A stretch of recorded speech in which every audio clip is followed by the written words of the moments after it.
Thank you indeed, Mr.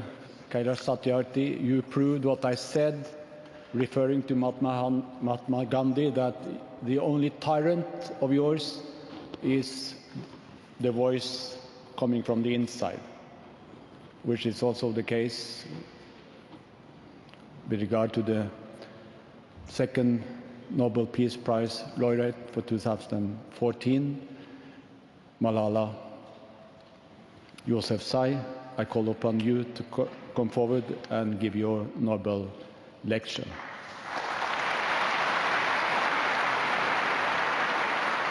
Now is the time for 17-year-old Malala Yousafzai to give her acceptance speech.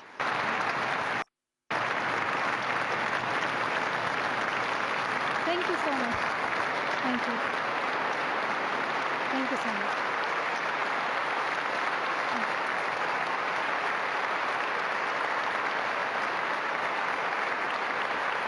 Thank you so much.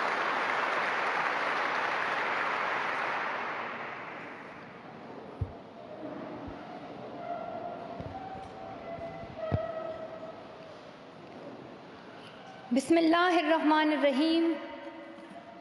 In the name of God, the most merciful, the most beneficent. Your Majesties, Your Royal Highnesses, distinguished members of the Norwegian Nobel Committee, dear sisters and brothers. Today is a day of great happiness for me. I'm humbled that the Nobel Committee has selected me for this precious award.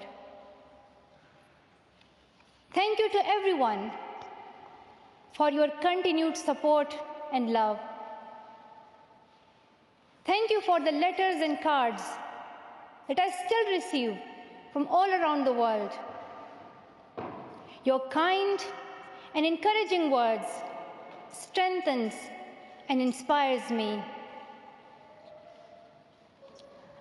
I would like to thank my parents for their unconditional love. Thank you to my father for not clipping my wings and for letting me fly.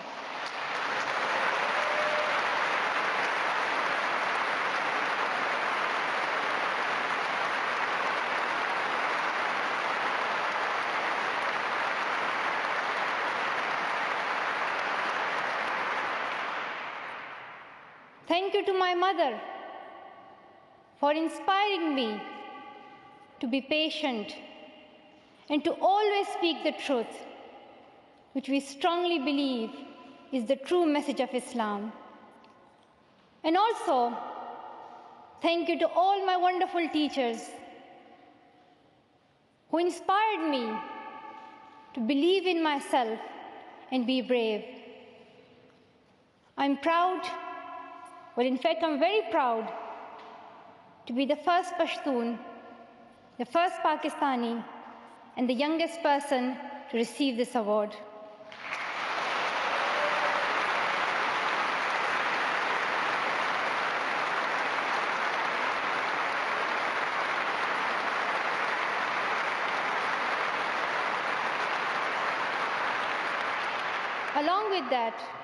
Along with that, I'm pretty certain that I'm also the first recipient of the Nobel Peace Prize who still fights with her younger brothers.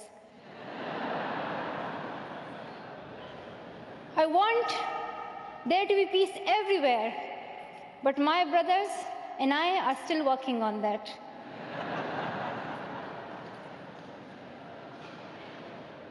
I'm also honored to receive this award together with Kailash Satyarthi, who has been a champion for children's rights for a long time, twice as long, in fact, than I have been alive. I'm proud that we can work together. We can work together and show the world that an Indian and a Pakistani, they can work together and achieve their goals of children's rights.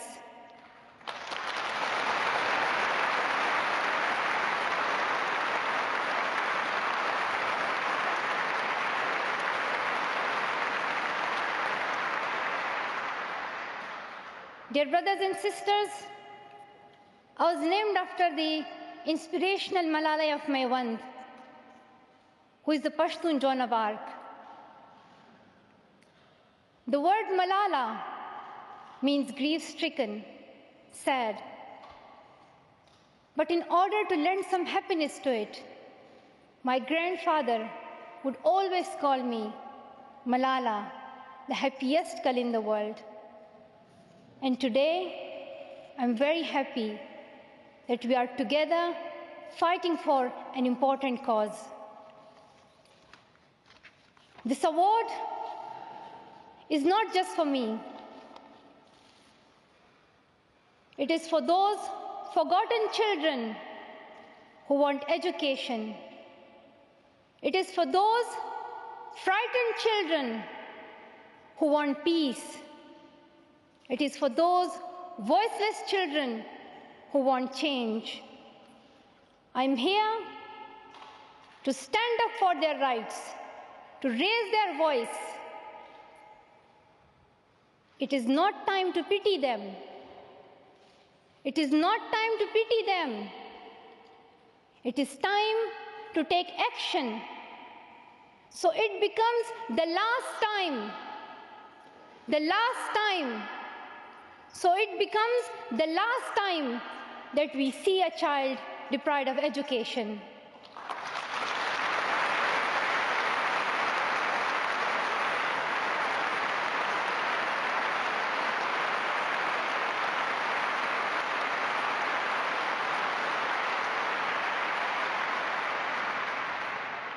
I have found that people describe me in many different ways.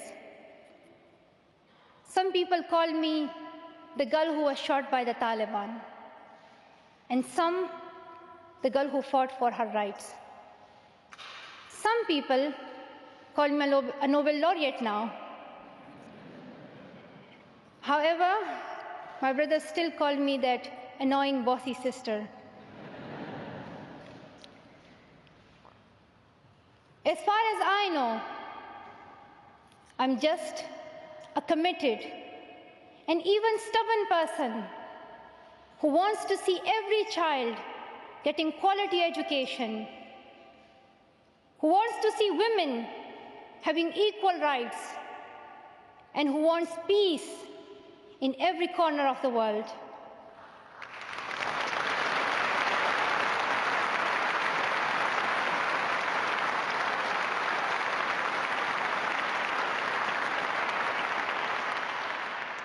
Education is one of the blessings of life and one of its necessities. That has been my experience during the 17 years of my life. In my paradise home, Swat, I always loved learning and discovering new things. I remember when my friends and I would decorate our hands with henna on special occasions. And instead of drawing flowers and patrons, we would paint our hands with mathematical formulas and equations. We had a thirst for education. We had a thirst for education because our future was right there in that classroom. We would sit and learn and read together. We loved to wear neat and tidy school uniforms. And we would sit there with big dreams in our eyes. We wanted to make our parents proud and prove that we could also excel in our studies and achieve those goals which some people think only boys can. But things did not remain the same. When I was in Swat, which was a place of tourism and beauty, suddenly changed into a place of terrorism. I was just 10, that more than 400 schools were destroyed. Women were flogged. People were killed. and our beautiful dreams turned into nightmares. Education went from being a right to being a crime. Girls were stopped from going to school. When my world suddenly changed, my priorities changed too. I had two options. One was to remain silent and wait to be killed. And the second was to speak up and then be killed. I chose the second one. I decided to speak up.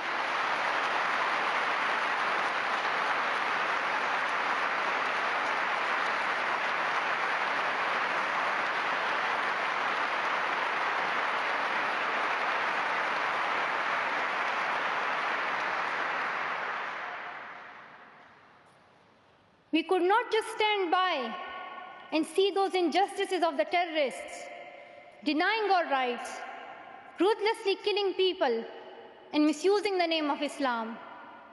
We decided to raise our voice and tell them, have you not learned that in the Holy Quran Allah says, if you kill one person, it is as if you kill the whole humanity?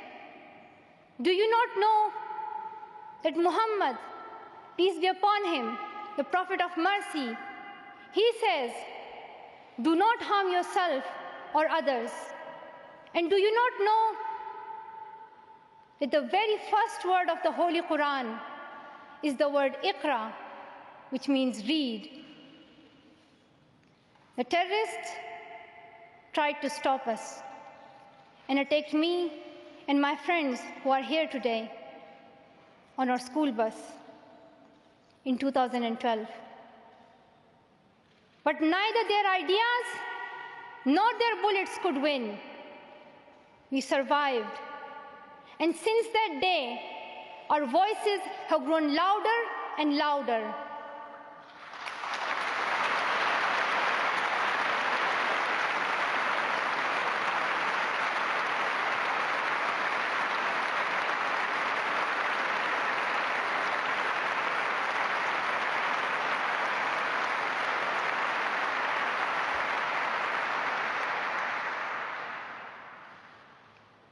I tell my story not because it is unique, but because it is not. It is the story of many girls. Today, I tell their stories too. I have brought with me some of my sisters from Pakistan, from Nigeria, and from Syria who share this story.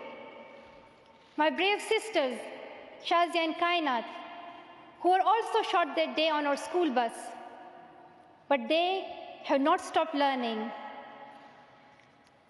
And my brave sister, Kainat Somro, who went through severe abuse and extreme violence. Even her brother was killed, but she did not succumb. Also my sisters here, whom I have met during my Malala Fund campaign. My 16-year-old courageous sister, Mozoon, from Syria, who now lives in Jordan as a refugee. And she goes from tent to tent, encouraging girls and boys to learn. And my sister, Amina, from the north of Nigeria, where Boko Haram threatens and stops girls and even kidnaps girls just for wanting to go to school. Though I appear as one girl, one person who is 5 foot 2 inches tall, if you include my high heels, it means I'm 5 foot only. I am not a lone voice. I'm not a lone voice. I am many. I am Malala, but I'm also Shazia. I'm Kainat. I'm Kainat Somro. I am Mozoon. I am Amina. I am those 66 million girls who are deprived of education. And today, I'm not raising my voice. It is the voice of those 66 million girls.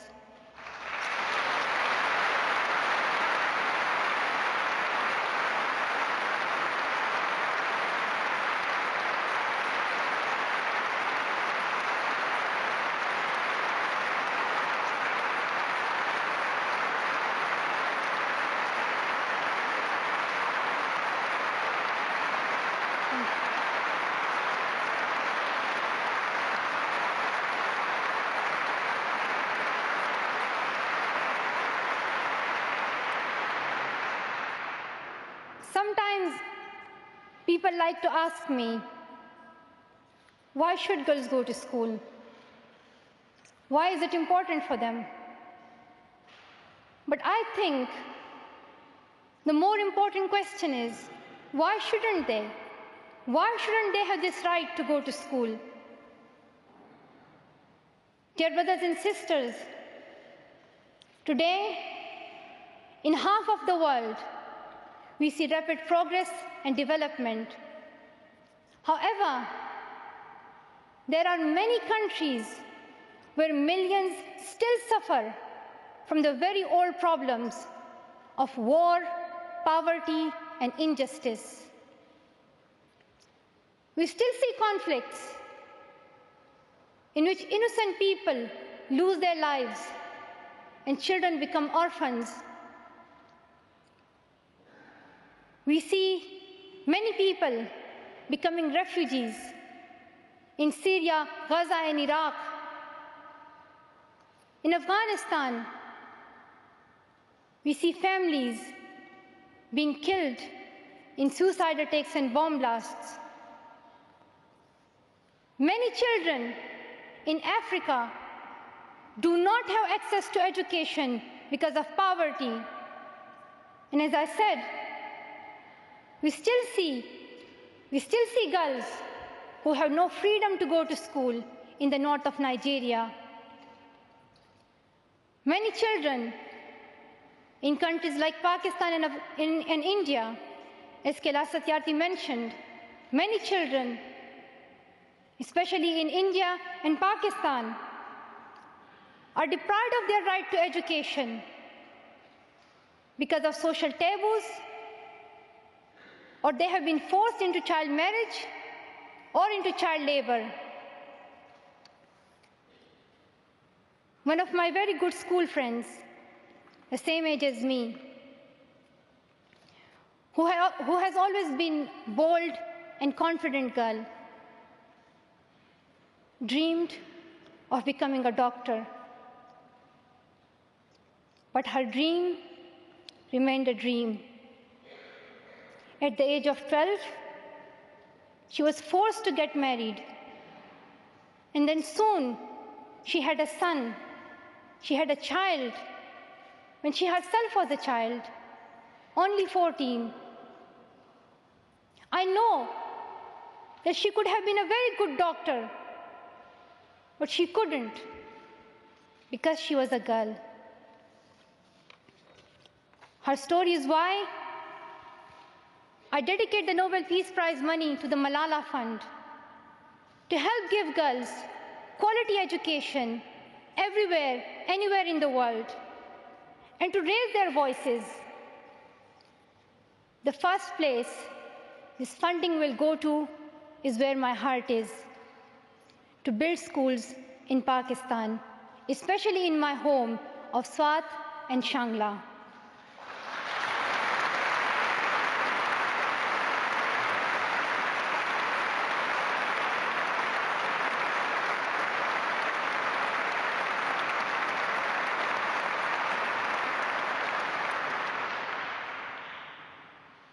In my own village, there is still no secondary school for girls.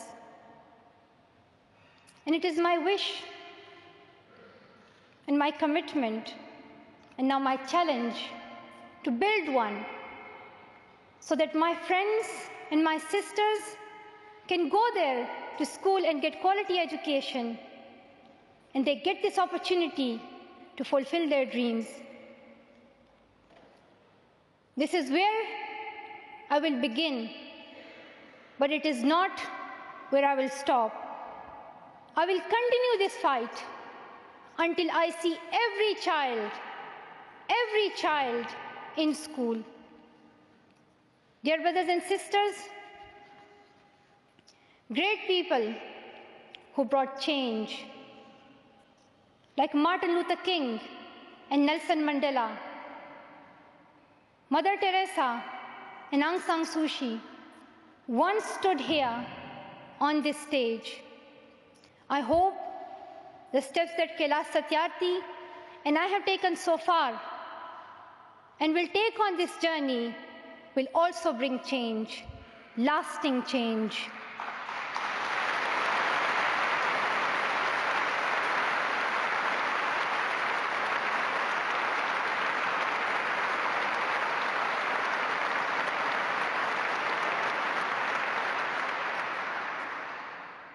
My great hope is that this will be the last time.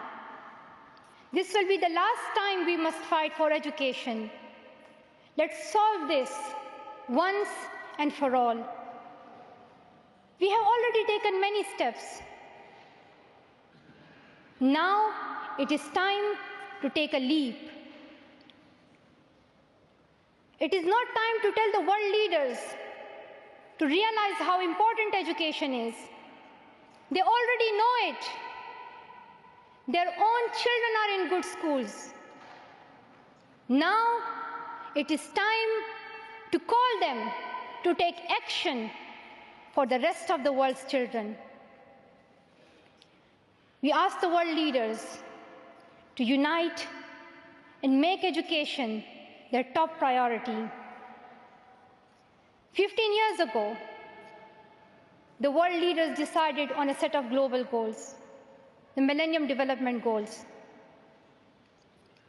In the years that have followed, we have seen some progress. The number of children out of school has been halved, as Kailash Satyarthi said.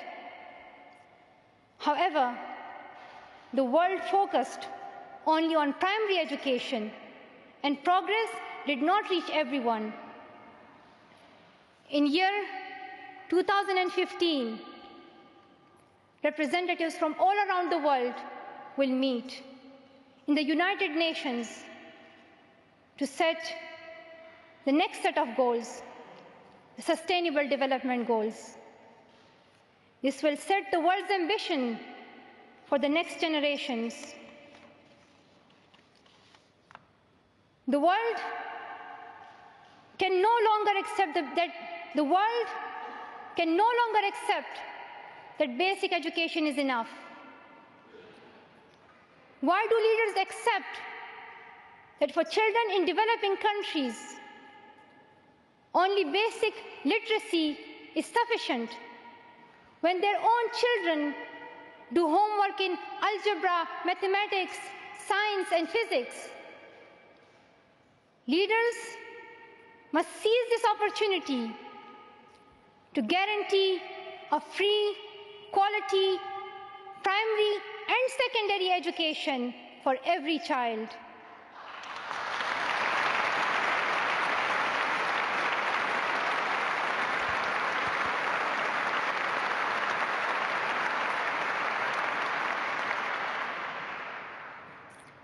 Some will say this is impractical, or too expensive, or too hard, or maybe even impossible. But it is time the world thinks bigger. Dear sisters and brothers, the so-called world of adults may understand it, but we children don't. Why is it that countries which we call strong are so powerful in creating wars, but are so weak in bringing peace? Why is it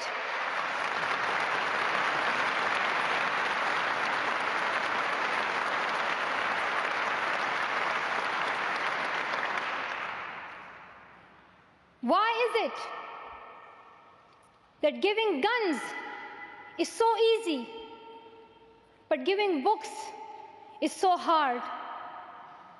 Why is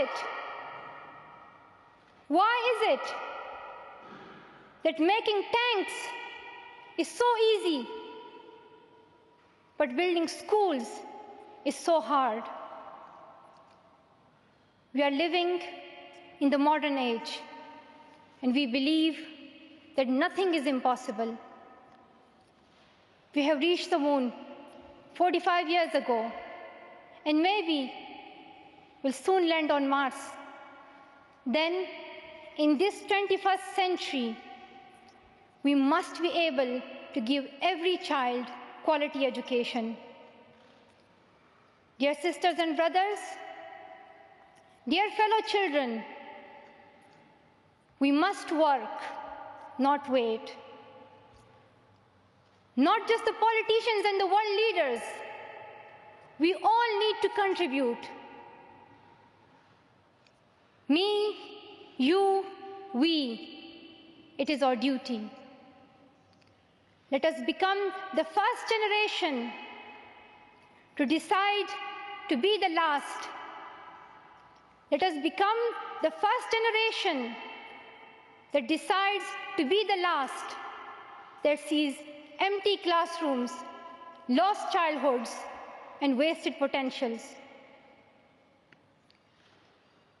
Let this be the last time that a girl or a boy spends their childhood in a factory. Let this be the last time that a girl is forced into early child marriage. Let this be the last time that a child loses life in war. Let this be the last time that we see a child out of school. Let this end with us. Let's begin this ending together, today, right here, right now. Let's begin this ending now. Thank you so much. Thank you.